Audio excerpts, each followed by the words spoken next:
Assalamualaikum warahmatullahi wabarakatuh.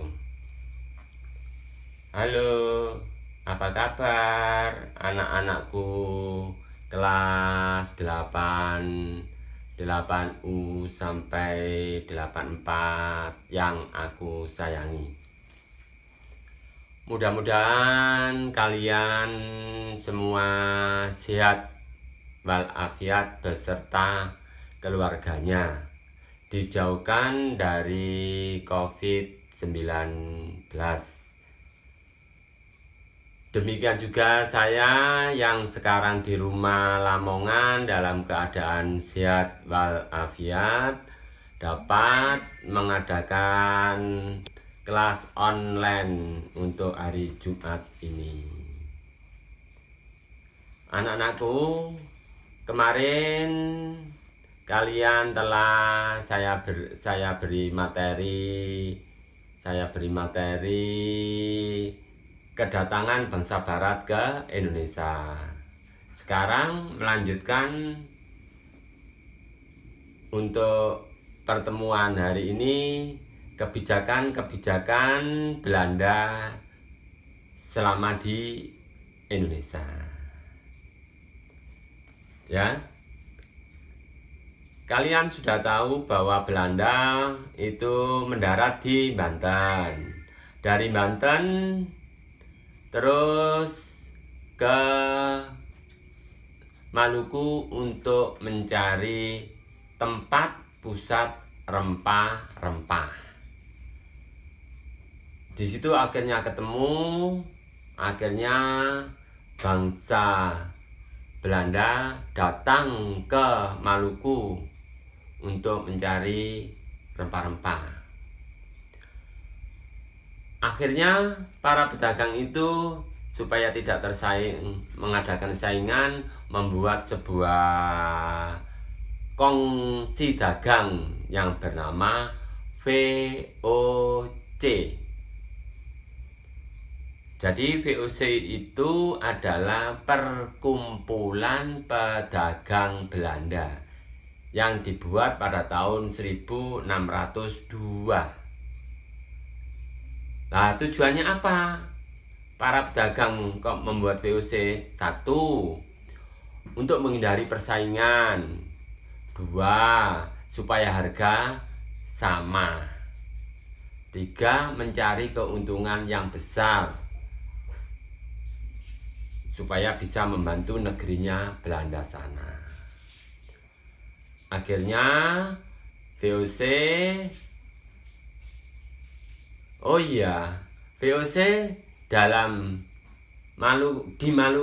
di Maluku itu menerapkan kebijakan yang bernama monopoli dagang.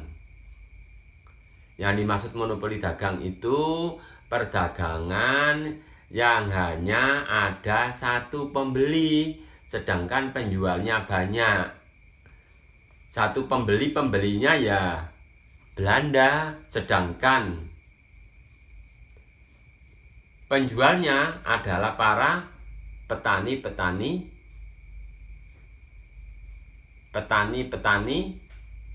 Indonesia. Nah, terus mau nggak mau orang Indonesia harus menjual rempah-rempahnya ke Belanda. Selanjutnya VOC berkembang terus, dan akhirnya kantor VOC dipindah. Dipindah tepatnya pada tanggal 30 Mei tahun 1619, dipindah ke Jayakarta atau Batavia. Di Batavia ini di bawah pimpinan yaitu J.P. Kuhn. J.P. Kuhn mengembangkan, berkembang. Setelah berkembang, tambah jaya, ternyata antara pedagang VOC sendiri mulai gampangannya mulai bersikutan. Akhirnya lama-lama VOC mengalami kemerosotan.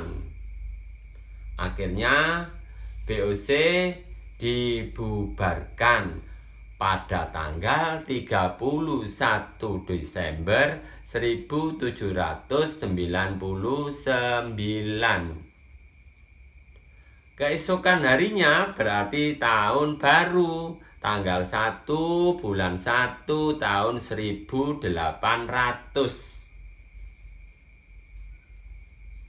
Pemerintahan Belanda secara resmi menjajah Indonesia.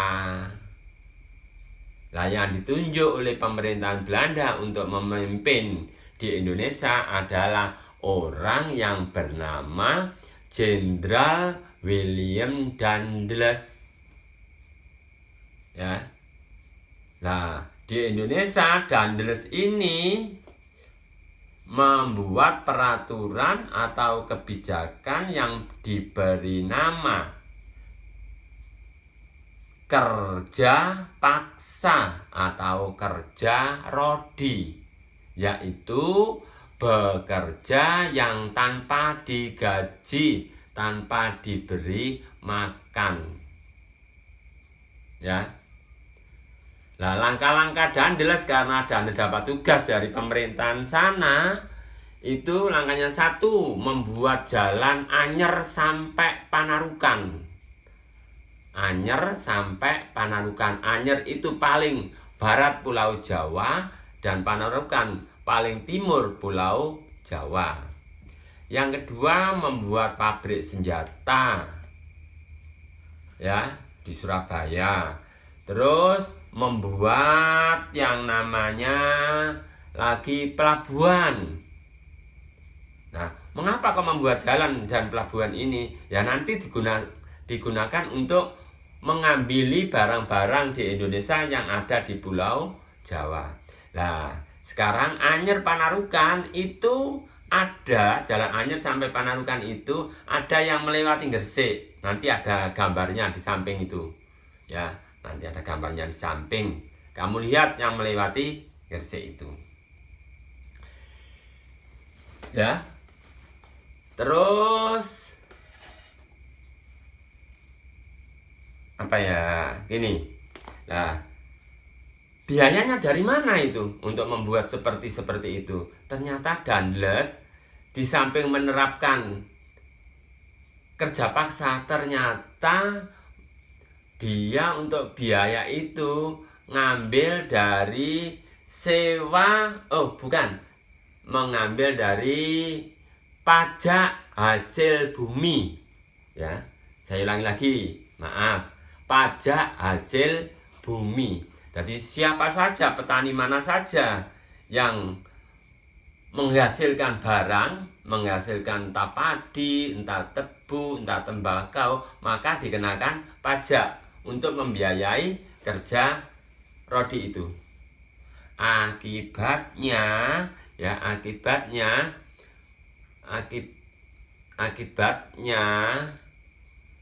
orang Indonesia sangat miskin, kelaparan, terjadi kematian di mana-mana. Melihat kekejaman ini, pemerintahan Belanda sana menarik Dandes dari Indonesia. Digantilah orang yang bernama Jansen. Ternyata Jansen ini orangnya agak ceroboh. Inggris datang, ya, kira-kira tahun, bukan kira-kira sih, datang tahun 1811 datang.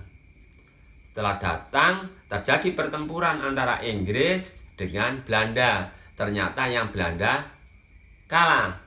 Oleh karena itu, Inggris mulai jajah Indonesia di bawah pimpinan Thomas T.R. Raffles, gitu aja. Thomas Robert Raffles. Raffles di Indonesia membuat peraturan atau kebijakan yang bernama sewa tanah, land rental. Jadi sewa tanah, menganggap bahwa semua tanah yang ada di Indonesia miliknya Inggris. Sehingga orang-orang Indonesia harus membayar sewa kepada Inggris. Ya. Akibatnya apa? Ternyata Inggris sama dengan Belanda ingin mencari keuntungan yang besar dari Indonesia. Tetapi meskipun demikian, ternyata Inggris itu waktu menjajah meninggalkan kebaikan. Di antaranya, satu, menemukan bunga Rafflesia yang merupakan bunga terbesar di dunia. Kalau kamu ingin lihat, sekarang yang paling besar di Bengkulu. Ya, di Bengkulu sana. Dua, ya, membuat buku History of Java, sejarah Pulau Jawa. Dan yang ketiga, membuat kebun raya Bogor. Itu kebaikan-kebaikan Raffles di Indonesia. Di samping tadi ada kerugiannya. Terus selanjutnya Belanda tadi yang dikalahkan oleh Inggris kembali lagi datang. Akhirnya terjadi pertempuran lagi, Inggris sama Belanda. Yang menang adalah Belanda.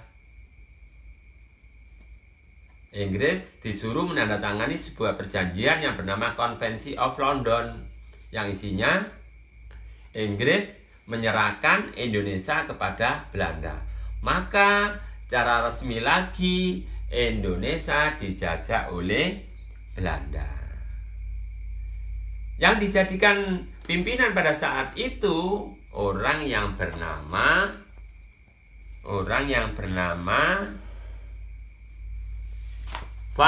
Jenderal Van de Bos. Jenderal Van de Bos. Van de Bos membuat peraturan, membuat kebijakan yang bernama tanam paksa. Ya, tanam paksa. Kultur stelsel. Yang artinya petani-petani atau orang-orang Indonesia dipaksa menanam tanaman yang laku keras di luar negeri. Di antaranya ada coklat, ada cengkeh, ada tebu, ada kopi, dan lain-lain. Dipaksa seperti itu. Ya, dipaksa seperti itu. Nah, peraturannya gimana?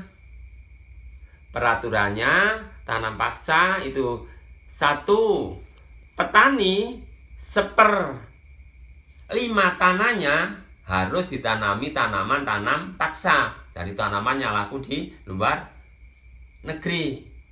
2, tanahnya dibebaskan dari pajak. 3, kalau gagal panen ditanggung oleh Belanda. 4, bagi yang tidak punya tanah harus bekerja di perkebunannya Belanda sebanyak 66 hari dalam 1 tahun. Nah, dengan peraturan seperti itu dilaksanakan dipaksa. Nanti ada gambarnya di situ, kamu lihat. Itu pemaksaan. Nah, bagaimana pelaksanaannya? Ternyata pelaksanaannya itu menyimpang semua. Menyimpang. Ya, tadinya katanya hanya 1/5 yang diambil tanahnya. Tetapi kenyataannya setengahnya. dan yang lain nyimpang semua. Apa akibatnya? Akibatnya orang Indonesia banyak yang mati, miskin, mati, kelaparan di mana-mana. Bahkan di Grobogan, Jawa Tengah saja, orang yang penduduknya 89.000 itu hanya tinggal 9.000, saking kejamnya. Ya, ada lagi di Demak, sama itu. Orang yang jumlahnya 336.000 tinggal 120.000, semuanya mati. Itu akibatnya. Terus akibat yang tragis lagi, sawah, ladang dan sebagainya itu terlantar, rusak. Itulah akibat-akibat dari tanam paksa. Ya. Nah, untuk pelajaran kali ini ya cukup sampai di sini saja. Besok kita lanjutkan, mulai orang Indonesia melakukan perlawanan kepada Belanda. Tetapi sebelum saya tutup, saya akan mengasih tugas sedikit untuk kalian. 1. Apa? 1.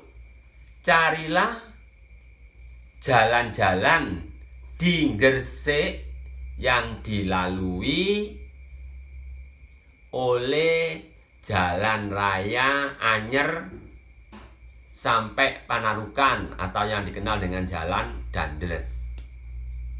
2. Apa kebaikan Raffles selama jajah di Indonesia? 3. Carilah penyimpangan pelaksanaan sistem tanam paksa. Demikian untuk pertemuan kali ini, dan saya akhiri. Wassalamualaikum warahmatullahi wabarakatuh.